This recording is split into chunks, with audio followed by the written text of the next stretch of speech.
الحمد للہ وحدہ والصلاۃ والسلام علی من لا نبی بعدہ اما بعد۔ اسلامی بھائیوں، مال و جاہ کی محبت کی حشر سامانیاں ہمیں آج چاروں طرف نظر آ رہی ہیں۔ دینی تنظیمیں، اسلامی جماعتیں جس انتشار اور اختلاف کا شکار ہیں، ان کے اسباب میں سب سے اہم سبب مال و جاہ کی بے پناہ محبت ہے اور اس کی حرص ہے، جبکہ ان دونوں کی محبت انسان کے دین کے لیے انتہائی نقصان دہ ہے اور خطرناک ہے۔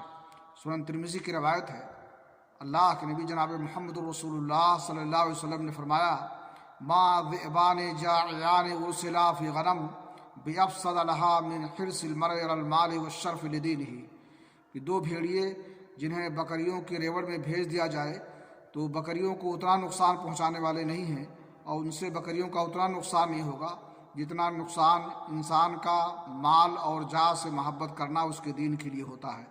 اللہ رب العالمین سے دعا ہے کہ اللہ تعالی ہمارے دلوں سے مال و منصب اور جاہ کی محبت نکال دے اور دین کی محبت ہمارے دلوں میں پیدا کر دے۔ وآخر دعوانا الحمد للہ رب العالمین۔